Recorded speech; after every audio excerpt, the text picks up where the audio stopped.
What would it be like to be an astronautical sciences professional? You know, somebody who's deeply embedded within the world of space science and space research. Well, if that sounds exciting to you, I have this great guest lined up for you. His name is Dr. Jason Reimuller, and he is the founder of the IIAS, the International Institute for Astronautical Sciences. It's this great nonprofit organization that provides opportunities for education, research, and also has facilities across the US with state-of-the-art testing capabilities and also research capabilities. And we have this really great discussion on all the work that he does. And I think, anyone who's interested in this world of space research, space education, this is a conversation you don't want to miss. I do want to add that the full-length audio version contains way more information than what this little highlight video compilation is going to have. So I do encourage you to check that out, and you can do so wherever you access your podcast. Just do that search for Life as a ... And in the conversation, we are going to cover a lot of ground in terms of Jason's own background, how he got into space research. We also get into his time at NASA. He had about 6 years there and what he learned from some of those experiences. And of course, we get into the IIAS, their offerings, and how they're really aimed to provide opportunities to people, non-traditional gateways into this world. So again, great conversation, and I'm really excited to share it with all of you. So let's get into things.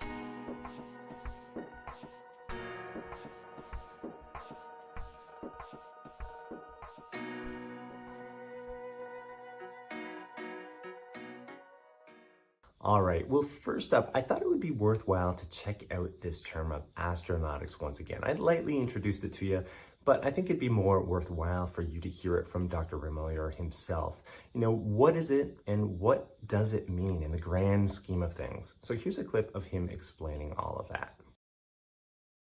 Astronautics focuses on human adaptation to space, how there's so many things involved with human exploration, but then it's combined with scientific inquiry.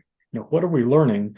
What are humans doing to complement what robotics are doing? That's a long decision of the value of spaceflight. But when you look at the research, it's not just what the human is doing, but the human itself as a test subject, as a guinea pig. What can we learn about space medicine and a lot of things that go with that? And a lot of I'll get into this later, but there's a lot of social impacts that can be involved from big picture, and ultimately it comes down to doing science, but not just the science of understanding outer space or deep space. Most of what we know about our own planet comes from space platforms. So it's always interesting that the farther you look outward, it creates more questions of our origin, our planet. Now, this next clip represents something that I found really quite compelling during the conversation. It was this idea of the IIAS providing this opportunity to a number of people to get into space science, to get into space research. So if you're somebody who's maybe not able to attend the top universities in the world, you might think, well, I have no shot at this. There's no way for me to enter into this world. Well, think again. This is where IIAS comes in and the mission behind Dr. Reimuller's work. So check out what he has to say about this. We do that by creating avenues for anyone to be a professional so that they can demand their seat at the table. They don't have to ask a rich person. Yeah. They will have skills that will influence this industry. So creating an institute that's open internationally, creating opportunities for people to be able to get the exposure and skills to become professionals. We talk about investments in education. Okay, I'm all for paying teachers. I'm all for building schools. But it has to be real. Like, people need their hands on things. We need to invest in facilities that are open so people can innovate and create, like having access to parabolic flight or getting to work in spacesuits. All of a sudden, they're designing these things and they learn things so much more naturally when the learning is kinesthetic in that process. So we talk about science. We want to inspire people to science. We want people to go to university and be a PhD. But we also want people that may have other focus or interests or constraints on their time to still realize that they can produce professional, peer-reviewed science through avenues of citizen science, that big money universities don't have monopoly on this. The science just has to be good, novel, and peer-reviewed. Yeah, I really loved the sentiment within that last clip. I think it really gets to that point of, you as an individual who's interested in space science, space research, you don't always have to be going to these prestigious universities. There are other avenues to explore. And to drive that point home even further, here's one more clip that I found really, really compelling. The citizen scientists, there's this perception of just people laboring away to get data for that ivory tower scientist. And we need to change that too, because a citizen scientist can be valid in what they do independently of an institution. And so creating access to facilities that enable innovation. And we, even students that come in as young as 18 or 19 years old, we have a very serious talk and like, look, you are matrixed with subject matter experts. You can come up with an idea, you can publish as a PI, as a high school student, as a freshman, as a sophomore, get an any grad program in the world if you can do that. So that's the kind of message that we want when we talk about citizen science, is getting people to own an investigation, to move on their scientific curiosity. Now, during my conversation, I did have an opportunity to ask Dr. Reimuller about his past, what sort of led him into this world of space science and space research.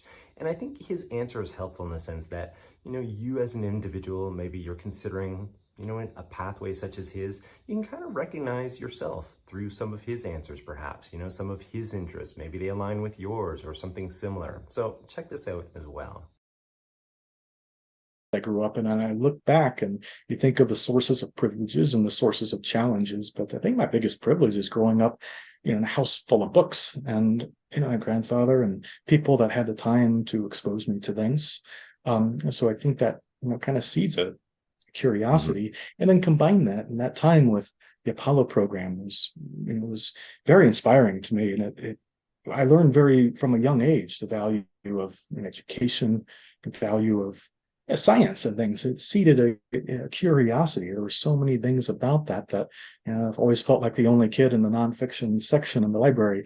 But later in life, I think that was very motivational because I want to see more people with that opportunity. That's kind of inspiration and getting involved with that. All right, well, I do want to shift the conversation over to a different point within Dr. Miller's career, and that was during his time at NASA. He was involved in system engineering and program management, and one of his biggest takeaways was this notion or the idea of creativity and the value of that within that line of work, within those responsibilities. And his response here might surprise you a little bit, but I think it's a really insightful one, so I want everyone to have an opportunity to hear this. You think of system engineering, there's rigid ways of analyzing things that are mathematical and logical. But, we talk about going to Mars. Well, that knowledge exists here. It's like, how do we take the totality of human experience and find things that are good analogs? And that's creative. So like music, where you have this left and right brain fusion.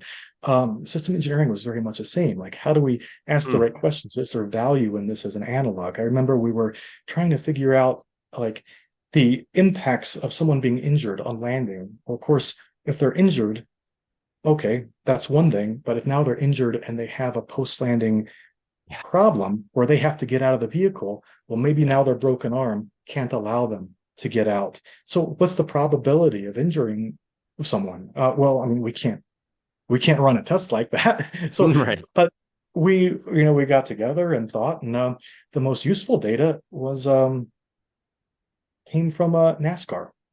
And they came, and I naively thought NASCAR was just a big spectacle to sell cheap beer, and I was totally wrong, because they came in with this amazing polar graph of the radii was the g-forces of every car impact, and the azimuth was the angle in which the car was hit, and the color was if there was an injury or not, and the severity of the injury.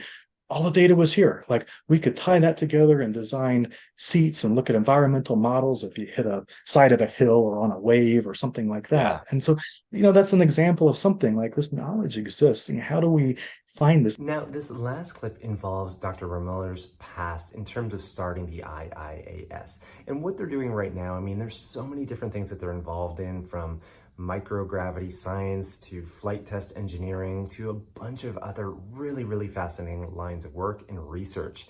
But how did this all begin? How did this all start?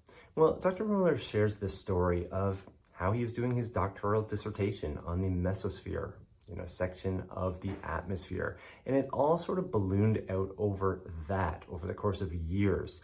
And what I took away from that is, one, a lot of inspiration, but also two, I think we as students or we as professionals, we expect to have everything lined up right away, instantly.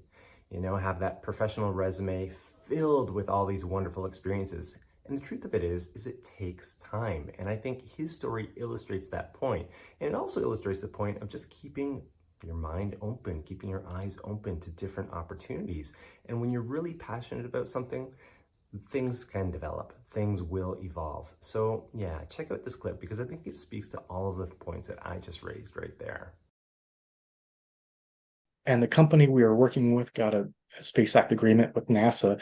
So now we started maturing the technologies with them. Right. So we started working with microgravity experiments. That started our relation with the National Research Council of Canada. That opened up all this network of relations there. So now we're doing bioastronautics and spacesuit evaluation, microgravity science, and those relations, and with the relations that we'd worked with the Canadian Space Agency and then the Canadian Air Force.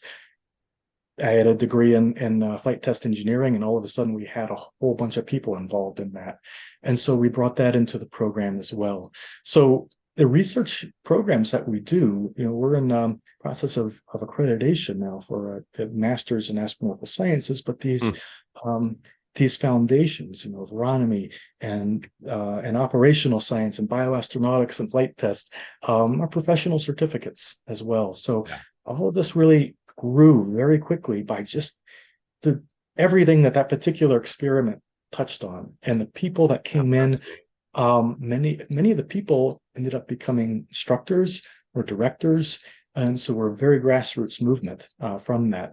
Most people that teach came through this Fundamentals of Astronautics course. Pardon the pun, but it sounds like a complete black hole. You found yourself sucked into with this initial experiment, and it just expanded out into all these different, other possibilities. And I think it's a kind of a good point, or a good way of looking at how something a passion-driven initiative can really explode if you've taken the blinders off and you're open to different opportunities, and you're looking for different ways of moving projects or moving ideas forward. And it's a perfect example of all of those things, I would think. All right, well, we are drawing to a close within this video, but I do encourage you to check out the full-length audio version. I mean, there's just so much more contained within it. We get into some of the rewards, some of the challenges of living within this world of astronautics, space science, space research. We also examine, what it's like living on that line of technology, of constant evolution, constant breakthrough. We even get treated to this really great story that, well, I'm not going to spoil it, but I will say this is probably a top 3 story for life as so you don't want to miss that. Beyond that, we do cover a lot of other topics. So again, I encourage you to check that out.